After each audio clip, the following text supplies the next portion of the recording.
Breve historia de los juegos de mesa y su desarrollo en las culturas a través de los tiempos. Capítulo 5. La familia de los juegos orientales de rodear. Segunda parte. Sucedáneos, sustitutos y derivados del Go. Los componentes del Go, tablero y piedras, así como sus principios de juego, han contribuido a la creación de otros juegos derivados, sucedáneos y sustitutos, muchos de los cuales gozan de gran reputación, interés y popularidad. La mayoría de estos han nacido desde un proceso paulatino de generación espontánea, sin poder atribuirse un creador o siquiera un lugar específico de nacimiento. Algunos ya han sido descritos en el capítulo 2, como lo son el Ming Mang, el Pasang y el Chuki. Asimismo, autores más modernos han realizado sofisticaciones del Go o creado juegos más sencillos con mecánicas similares, como el ya mencionado juego del Hex y también probablemente el Reversi y el Otelo, los cuales resultan divertidos de jugar, pero que no revisten la profundidad del juego original.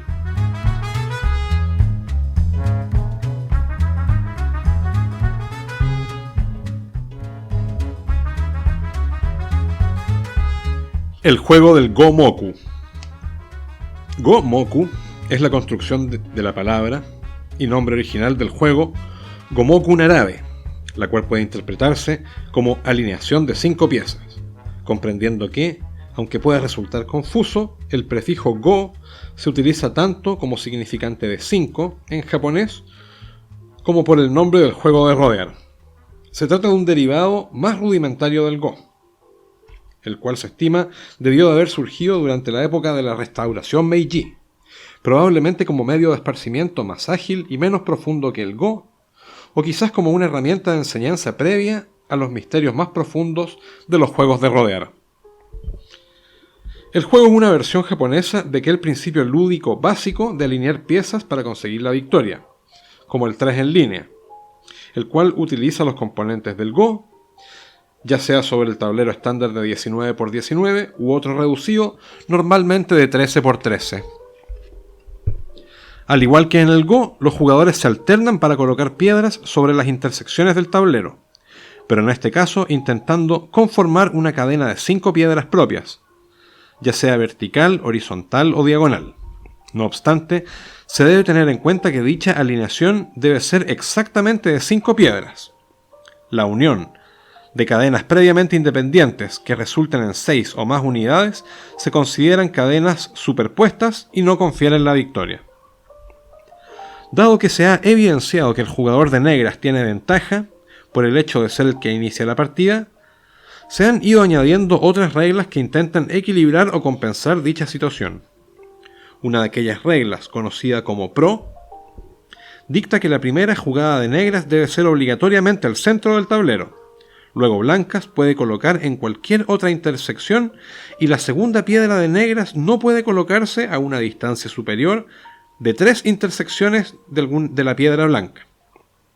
Luego de dicha configuración, los jugadores pueden continuar libremente el juego. Existe otra variante de esta apertura controlada conocida como Long Pro, en la cual se amplía el radio permitido a la segunda piedra negra hasta 4 intersecciones de distancia de la piedra blanca. Otros tipos de aperturas controladas son la Swap y la Swap 2. La primera indica que el jugador inicial debe colocar 3 piedras al comienzo de la partida, 2 negras y una blanca. A continuación, el otro jugador puede escoger entre continuar con las piedras blancas o cambiar a negras. Por su parte, Swap 2 otorga una tercera opción al segundo jugador, colocar 2 piedras más, una blanca y una negra, otorgando luego la opción de escoger color al primer jugador. Según se puede observar, del mismo modo que ya lo había hecho John Nash sobre la ventaja del jugador inicial en el Go, estudios realizados por Louis Victor Alice han dejado en evidencia profundas implicancias de eso mismo en juegos similares, especialmente en el Gomoku, pudiendo las negras incluso forzar una victoria, de un modo semejante al truco existente en el 3 en el raya, gato o tic-tac-toe. Ante dicha evidencia, fue necesario crear adicionalmente otras reglas especiales que pudieran mitigar dicho efecto, conocidos como 3 y 3 y 4 y 4. La regla de 3 y 3 prohíbe a un jugador realizar una jugada que conforme dos cadenas abiertas de 3 piedras, es decir, formar el vértice de una formación en L o X. A su vez, la regla de 4 y 4 infiere lo mismo que la de 3, pero al formarse cadenas simultáneas de 4 piedras, pero pudiendo estar abiertas o cerradas. Toda esta normativa sobre el Gomoku ha sido necesaria de interpretar debido a la relevancia que ha cogido el juego, la cual ha derivado en la celebración de campeonatos que, actualmente, prácticamente rivalizan en popularidad con los relativos al Go. Como se ha mencionado, el juego del Gomoku se ha hecho muy popular, expandiéndose por una vasta área del Lejano Oriente e incluso en Occidente. En China se lo conoce como Ki-Pan, en Corea tiene el nombre de Omok. Se juega en tableros de 19 por 19 y la regla del 3 y 3 es estándar. En Vietnam se juega sobre tableros de 15 por 15 y se le conoce como Karo o incluso como Gomoku Plus, dado que añade una regla especial sobre las cadenas formadas en las líneas exteriores del tablero, la cual también pretende mitigar la ventaja de negras. Como se ha mencionado en el apartado correspondiente al Reversi, el juego también llegó hasta la Inglaterra del siglo XIX, probablemente a través de los esfuerzos diplomáticos en los que incurrió el imperio durante la restauración Meiji, como parte de la modernización del país impulsada por el emperador. Allí, en Gran Bretaña, entonces surgió una versión del juego a la cual los ingleses llaman Go Bang, denominación probablemente dada por una corrupción del término Goban o tablero de Go, o quizás por la entremezcla con el nombre chino del juego, Ki-Pan.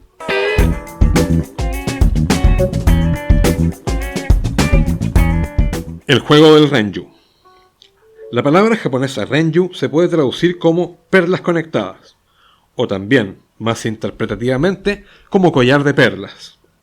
Esta denominación fue adoptada luego de que se llamara así a este juego derivado del Go en un artículo publicado en la edición del 6 de diciembre de 1899 del periódico Yorosu Chojo, por parte del periodista Kuroiwa Shuroku.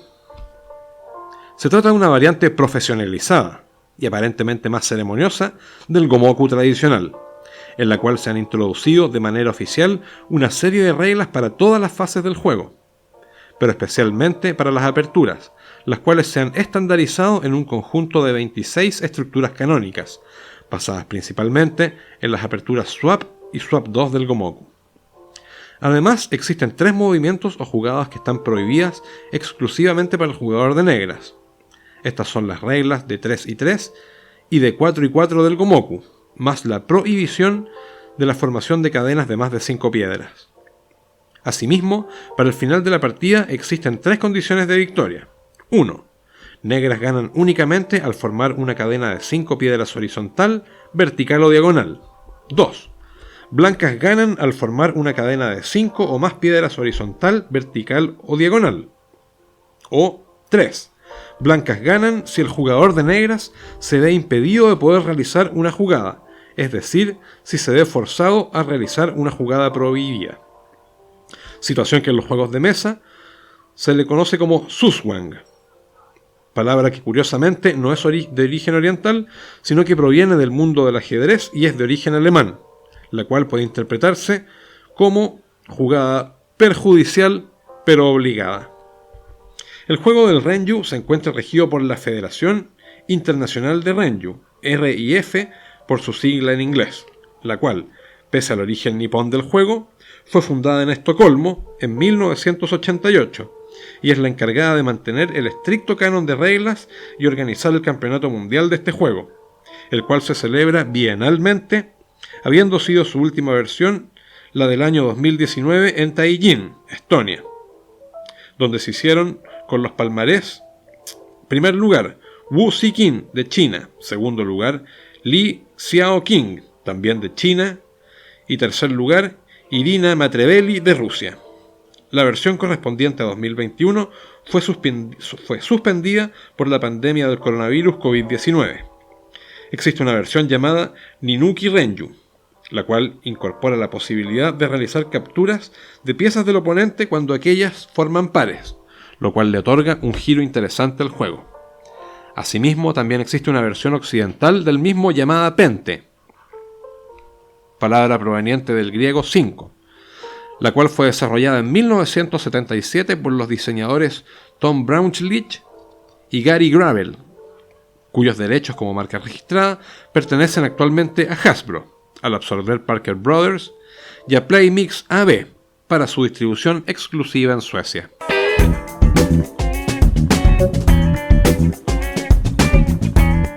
El juego del Fan Ki. Se dice que el Fan Ki es originario del norte de China, donde se utiliza tanto como entretenimiento lúdico en sí mismo, como también como entrenamiento didáctico para el aprendizaje del Weiqi, pese a que el único elemento común entre estos son las piedras blancas y negras.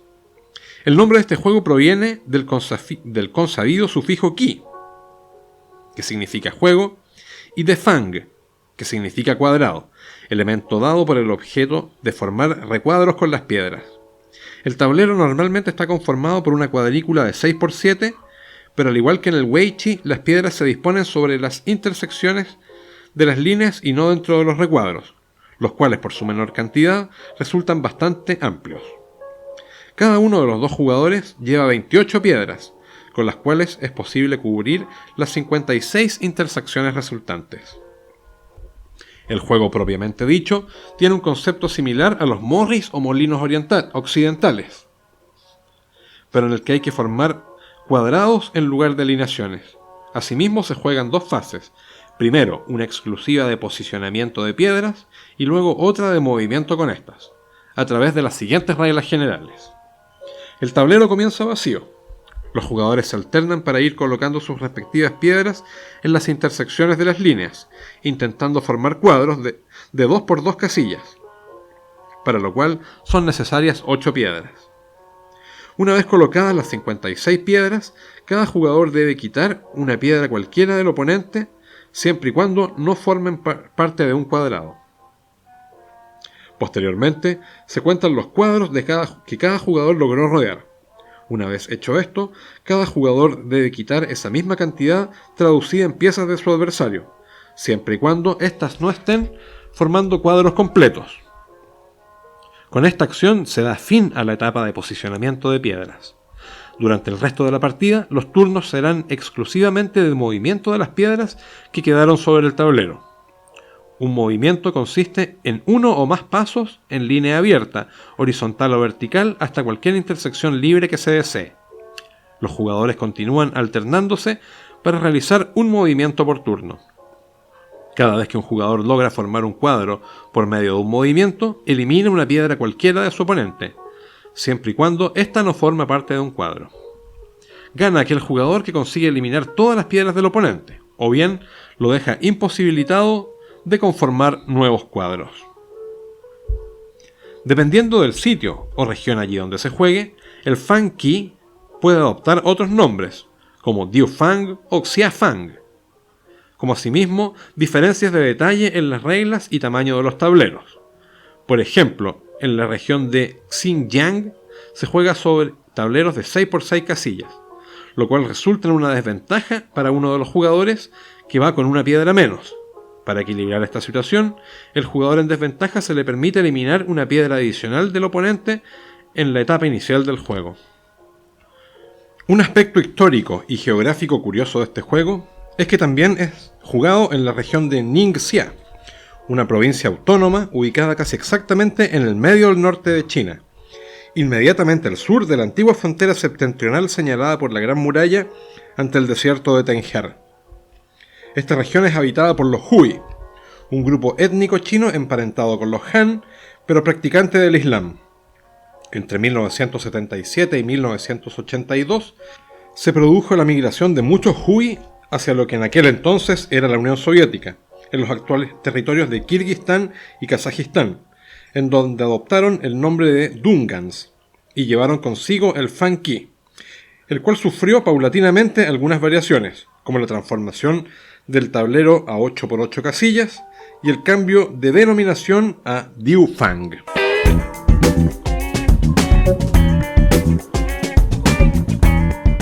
Go triangular y Tri-Go. El Go triangular mantiene prácticamente las mismas reglas y principios fundamentales del Go, pero se juega sobre un tablero de forma triangular, cuya malla normalmente es de 66, 91 o 120 intersecciones, es decir, formados a base de triángulos y de 11, 13 o 15 puntos de lado, respectivamente. Las peculiaridades más particulares de este juego, en comparación con el Go tradicional, son dos. Una de ellas es que una piedra puede tener hasta un máximo de 6 libertades en lugar de 4.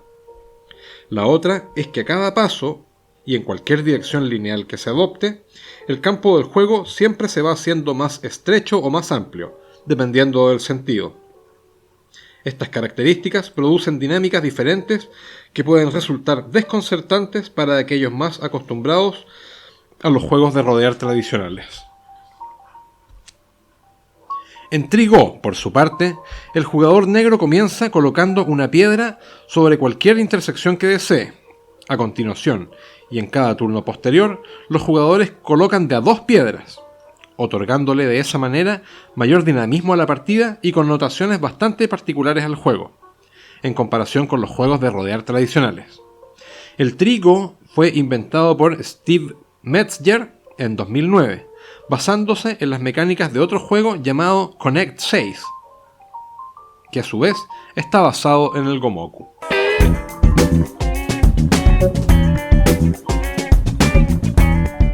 El juego del Hex. Como ya se había mencionado en la introducción del presente capítulo sobre los juegos de rodear orientales, este juego fue inventado de manera separada y casi simultánea por dos intelectuales prominentes, Piet Hein y John Nash.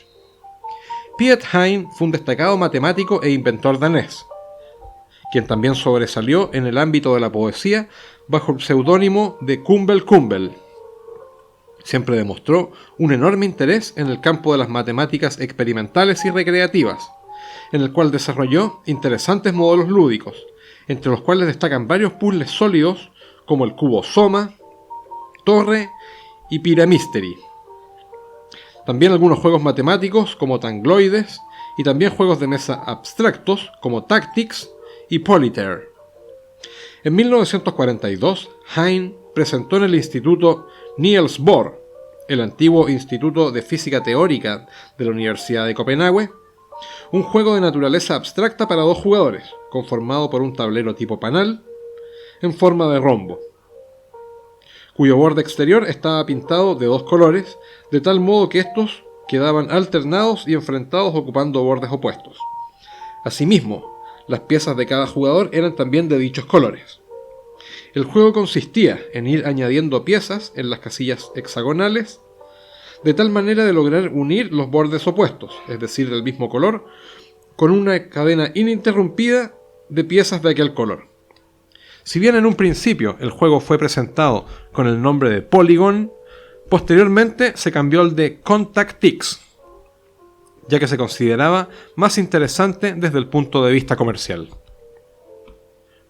Por su parte, John Nash, probablemente más famoso que Hein actualmente por sus contribuciones al campo de la economía y de las finanzas que le valieron el premio Nobel que ganó en 1994, y por la película A Beautiful Mind, inspirada en su vida y protagonizada por el actor Russell Crowe, inventó aquel mismo juego en 1948 mientras estudiaba en la Universidad de Princeton, como parte de sus inquietudes dentro del campo de la topología, a decir de él mismo, al contrario de la leyenda que se ha urdido al respecto sobre un supuesto episodio de revanchismo en contra del juego del Go, a raíz de una partida perdida.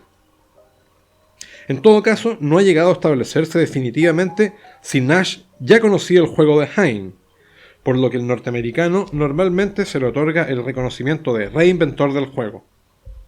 No obstante, la mayor popularidad de la creación de Nash se debe a que Martin Gardner le dedicó una mención en su famosa columna de juegos matemáticos en la edición de julio de 1957 de la revista Scientific American Magazine, la cual contaba como anécdota que dicho juego, al cual habían llamado coloquialmente Nash, podía jugarse sobre los azulejos hexagonales de los baños de la universidad. Al conocer la publicación de Gardner, Piet Hein tomó contacto con él para expresarle sus inquietudes sobre el hecho que John Nash se adjudicara la invención de aquel juego de forma independiente. Pero el matemático jamás reconoció tal cosa como un plagio. Ni el mismo Gardner pudo acreditar o refutar algo semejante. Como fuese, el nombre de Hex pertenece a la edición comercial del juego publicada por Parker Brothers en 1952, cuyo éxito produjo que el juego adoptara definitivamente esa denominación. Sin embargo, años más tarde, en 1968, Parker sacó una tirada limitada del juego, esta vez con el nombre de Contact X, probablemente por la polémica suscitada entre Hein y Nash a raíz de la columna de Martin Gardner y la verdadera autoría del juego, estratagema de carácter legal que dicha compañía ya habría utilizado antes, respecto de un episodio ocurrido con la patente del juego Monopoly en el año 1935. Los tableros de Hex normalmente son de 11 por 11 hexágonos, es decir, de 121 casillas, pero también existen versiones de 15 por 15, 225 casillas, y de 17 por 17, 289 casillas, para partidas más extendidas.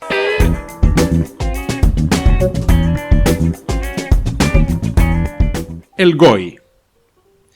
El GOI, o Go en I, originalmente The Game of Why, es un juego inventado por Craig Schonstedt y Charles Joseph Titus, actualmente comercializado por Cadon Enterprises, el cual, pese a la similitud de componentes con el Go, en realidad es más cercano al Hex de Piet Hein y John Nash. La principal particularidad del GOI es su tablero, el cual guarda un estrecho parecido con el Go triangular, pero que dada su peculiar geometría curvada, consigue incorporar variaciones en las adyacencias existentes entre sus intersecciones. Se trata de un tablero básicamente triangular, tanto en su forma como en su malla, pero cuyos lados están curvados hacia el exterior. Cada borde tiene 9 puntos, incluyendo los vértices comunes, y su particular trazado resulta en una malla de 93 puntos, 24 exteriores y 69 interiores, de entre las cuales 66 de ellos tienen 6 libertades cada uno, pero existen 3 que solamente tienen 5 libertades. Como en el Go, los jugadores llevan piedras negras y blancas, hasta un máximo de 46 y 47 respectivamente, pese que resultaría prácticamente imposible llegarlas a utilizar todas. En cada turno, el jugador coloca una única piedra sobre cualquier intersección vacía. Las piedras colocadas permanecen en su sitio hasta el final de la partida. El objetivo del juego es conseguir formar una cadena ininterrumpida de piedras propias en forma de Y, cuyos extremos ocupen intersecciones en las 3 líneas exteriores del triángulo, considerando que las intersecciones que forman los vértices del triángulo pertenecen a ambos costados que las forman, pero nunca simultáneamente para efectos de condición de la victoria. Con los mismos componentes de este curioso conjunto lúdico es posible jugar otros 6 juegos distintos para 2 jugadores: Aliens and Amazons, Singularity, Leap Over, Tetra, Quinta y Sexta, más otros 2 juegos solitarios, Supply Line y Grand Supply Line, todos creación de Cadon Enterprises.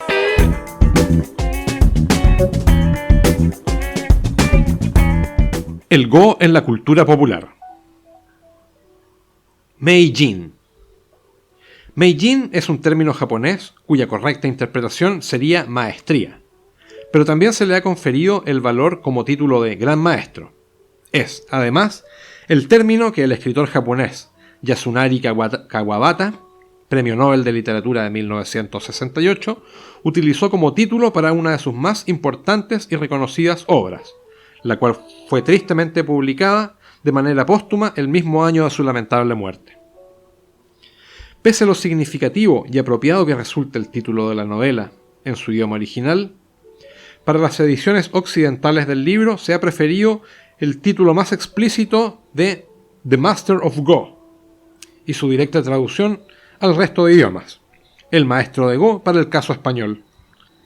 La novela es una dramatización en prosa de una crónica periodística que el mismo autor debió cubrir durante su juventud, cuando trabajaba como reportero para el periódico Nichinichi Shimbun sobre un curioso y a la vez prominente enfrentamiento de Go. Es posible encontrar una excelente síntesis del libro en el prólogo de la edición en español, escrito por María José Ferrada. Es el día 26 de junio de 1938 y el maestro de Go, Shusai Honimbo, se retira a un poblado de montaña para enfrentar a su adversario, el joven Otake, en el que, desde la primera página, sabemos que será su último duelo. La batalla sobre el tablero durará 7 meses, y al finalizar, el mundo del Go y Japón habrán cambiado para siempre. Dicha partida supone un enfrentamiento relevante en un momento relevante. Fue urdida y organizada como un evento de interés previo al cierre de la escuela Honimbo y el fin de una época.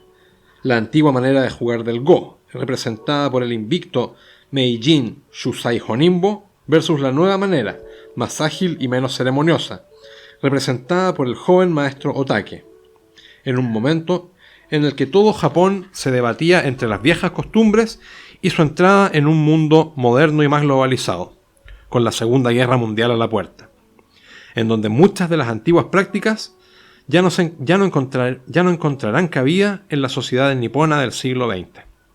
En dicho sentido, la obra de Kawabata resulta de enorme interés al atestiguar y revelar, a través de los movimientos de piedras negras y blancas sobre un tablero, esa conversación con las manos que supone ser el Go, aquellas fuerzas en oposición. Independientemente del tremendo interés existente en cada uno de los 41 capítulos que conforman la novela Meijin, habría resultado muy esclarecedor el reproducir aquí el capítulo 28, dado que para efectos de este libro resultaría muy conveniente por su elocuencia al retratar la percepción que el autor tiene sobre la figura del Go para el Japón, para China y para el resto del mundo. Lamentablemente, producto de su extensión, y también probablemente por temas de derechos de autor, aquello no resulta imposible. En dicho capítulo, el protagonista y relator de los hechos, que en realidad es el propio Kawabata, a través de un casual e inesperado encuentro con un americano a bordo de un tren entre las localidades de Ueno y Kurisawa, un viaje de poco más de 4 horas, describe una serie de conceptos asociados con la enorme diferencia cultural y filosófica existente en el modo de jugar y de vivir en Japón, en China y el resto del mundo. Soy del 13º Dan, mencionó con meticulosa precisión, como si hiciera cuentas. Era estadounidense. Le di una ventaja de 6 piezas. Decía haber tomado lecciones en la Asociación de Go, donde había desafiado a algunos famosos jugadores. En realidad conocía bastante bien las normas esenciales, pero jugaba sin pensar, sin entregarse al juego. Perder no parecía importarle y pasaba feliz de una partida a otra, sin siquiera importarle el resultado. Disponía sus piedras según patrones que le habían enseñado y sus aperturas de juego demostraban proceder de un estudio previo, pero no tenía voluntad de lucha. Otro aspecto curioso que se revela a través de la obra de Kawabata es la viva afición e interés por otros juegos de mesa existente entre los aficionados y profesionales del Go, en donde se describe cómo, luego de largas e intensas sesiones de juego, las cuales podían durar varias horas, y en las que finalmente se realizaban algunas pocas jugadas, producto de los extensos y abrumadores periodos de razonamiento estratégico y abstracto por parte de los jugadores, los participantes e invitados felizmente se entretenían posteriormente en otras disciplinas competitivas como el shogi, el gomoku, el renju, el ninuki renju y el billar, así como si de un sabroso entremés lúdico se trataran.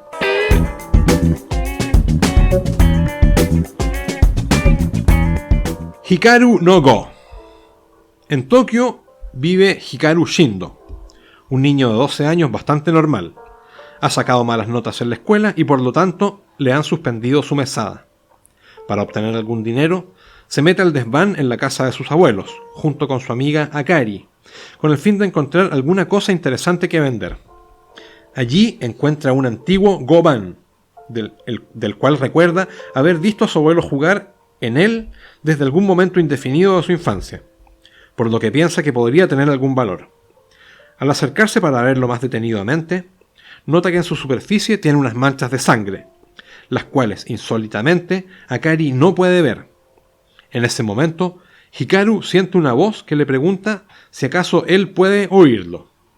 Se trata del fantasma de Fujiwara no Sai, un antiguo Gokodoro que había pertenecido a la corte imperial durante el período Heian, con capital en Kioto.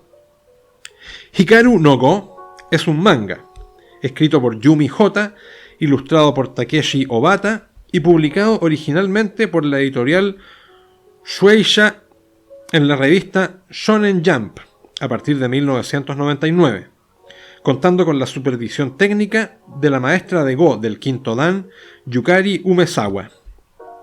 La historia trata sobre una extraña amistad que se forma entre el protagonista, Hikaru, y el fantasma de Sai, quien había sido el maestro de Go principal del emperador, pero que producto de las intrigas conspiradas por su envidioso subalterno, el cual logró engañar al monarca, diciéndole que Sai hacía trampas para ganar en el juego, fue relevado de su puesto y desacreditado, por lo que al tiempo murió de pena y se convirtió en un espíritu aferrado al viejo Goban ensangrentado, el cual solo añora volver a jugar al Go, ansia que finalmente consigue saciar a través de Hikaru, con quien, por algún extraño motivo, puede comunicarse e incluso acompañarlo allí donde él vaya. Al principio, Hikaru no ve en Sai otra cosa más que una presencia molesta e irritante y no muestra ningún interés por el juego del Go, pero consciente en asistir a partidas y hacer las jugadas que le dicta Sai solamente porque éste, a su vez, le susurra las respuestas de los exámenes en la escuela y lo ayuda con sus conocimientos como hombre sabio de la época en la que vivió. No obstante, Hikaru comienza a disfrutar las victorias que obtiene por medio de Sai y paulatinamente a entender también la profundidad del juego, sobre todo luego de un encuentro con Akira Toya, un niño de su misma edad, prominente jugador e hijo de un maestro de Go, cuya actitud de juego logra encandilar a Hikaru, quien llega a proponerse vencerlo por sí mismo sin la ayuda de Sai. El manga original consta de 189 episodios divididos en 23 volúmenes y 11 capítulos especiales, material que fue publicado hasta el año 2003. Asimismo, a partir de noviembre de 2001, se comenzó a transmitir el anime de la serie a través de TV Tokyo, el cual contó con 75 episodios a cargo del estudio Pierrot. Así como sucedió con la miniserie de Netflix Gambito de Dama para el mundo del ajedrez entre 2020 y 2021, Hikaru no Go, tanto por el manga como por el anime, supuso en su momento un profundo soplo de aire fresco en la popularidad del Go en Japón, revitalizando su afición tanto en los institutos como en los clubes locales y también fomentando el interés y aprendizaje del Go también en el extranjero. Recientemente, en 2020, una producción china adoptó la historia original del manga a una serie televisiva con actores reales, a cargo de la cadena Ikiji, con un total de 36 episodios. Pese a que por motivos de adaptación idiomática se cambiaron prácticamente todos los nombres, incluyendo el del propio título por Ki Huan o El espíritu del juego, la serie se ha publicitado principalmente como el live action de Hikaru no Go.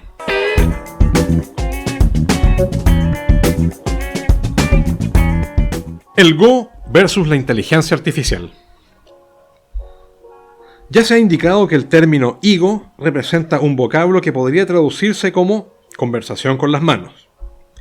Si se aceptan algunas concesiones interpretativas, cuando se realiza el ejercicio mental de arrastrar el concepto del juego a sus términos más abstractos posibles, entonces no resulta disparatado convenir que el juego corresponde a un lenguaje muy específico, el binario, fundamentado en el sencillo y shakespeariano hecho de ser o no ser. Como es sabido, el lenguaje binario es el idioma de la tecnología, de las máquinas y de la informática, en el cual la información se representa mediante aquellas existencias o inexistencias de impulsos eléctricos, encendido y apagado, a través de unos y ceros. En dicho caso, sería razonable sostener que el Go podría ser un juego favorable o amistoso para ser interpretado a nivel de algoritmos informáticos. Sin embargo, resulta paradójico saber que aquello no es necesariamente así. En el capítulo anterior ya se mencionó el periplo de casi 50 años desarrollado por las máquinas y sus programadores humanos detrás, hasta poder constituir adversarios dignos contra los grandes maestros de ajedrez.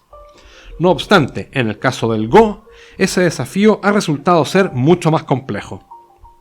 El problema reside en las diferencias existentes entre la naturaleza del raciocinio humano y el artificial.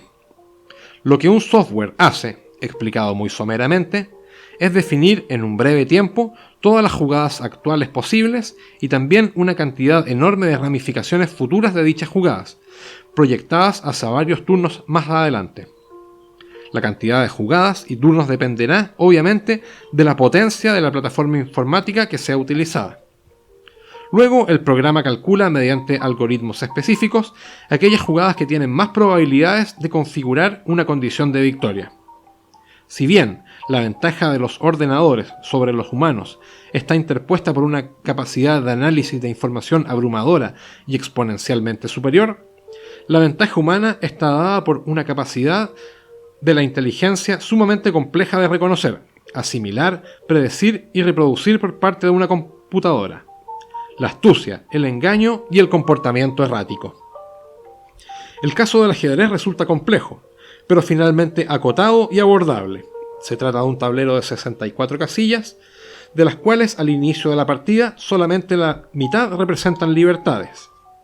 Del mismo modo, cada pieza está sujeta a un comportamiento fijo. Además, el valor relativo de estas es cambiante y posible de calcular a cada momento.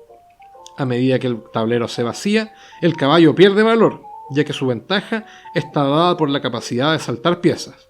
Por el contrario, la dama, las torres y los alfiles que corren van ganando valor conforme se van eliminando las piezas que obstaculizan su andar.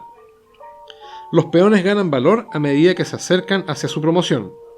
Si bien las posibilidades de cada jugada son enormes, continúan siendo finitas y relativamente abordables de ser calculadas por una máquina. El Go es diferente. Al principio de la partida, el tablero ofrece 361 libertades, y cada una de las 361 piezas poseen siempre el mismo valor, lo cual genera un universo de posibilidades muchísimo más cercano al infinito que el ofrecido por el ajedrez, cualidad que, luego que la IBM Deeper Blue venciera al gran maestro Garry Kasparov en 1997, convirtió al Go en la siguiente barrera por vencer para una inteligencia artificial.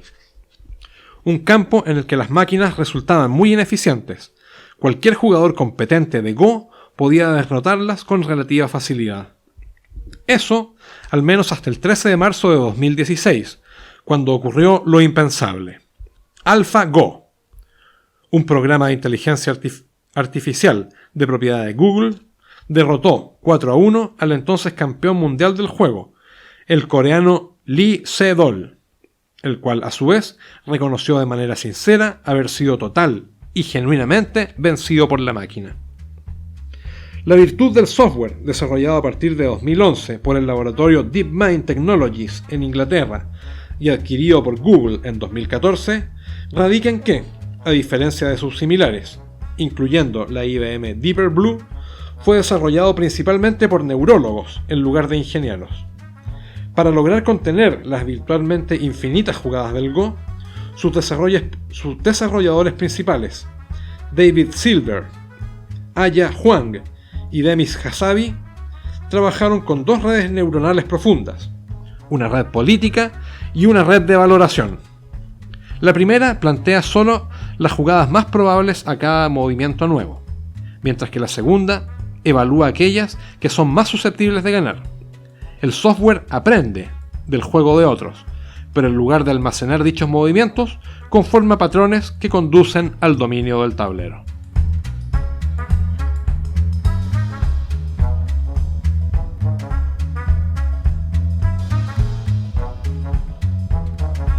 Y hasta aquí el episodio número 14 de esta breve historia de los juegos de mesa, final del capítulo 4 sobre la familia de los juegos de rodear orientales. En el siguiente episodio comenzamos con el capítulo 6 y final de esta historia sobre los juegos de mesa modernos. Recuerden que si quieren conocer más detalles sobre el Go y los otros juegos de rodear orientales, los pueden hallar en la versión física de esta obra, la cual contiene mucha más información adicional y que se encuentra disponible en Amazon, cuyos respectivos enlaces se encuentran en la descripción de este video o podcast, según la plataforma de vuestra preferencia. Y si quieren conocer aún más historias sobre el mundo de los juegos de mesa, no olviden visitar el blog La Ludoteca de Pampala. Hasta el próximo episodio.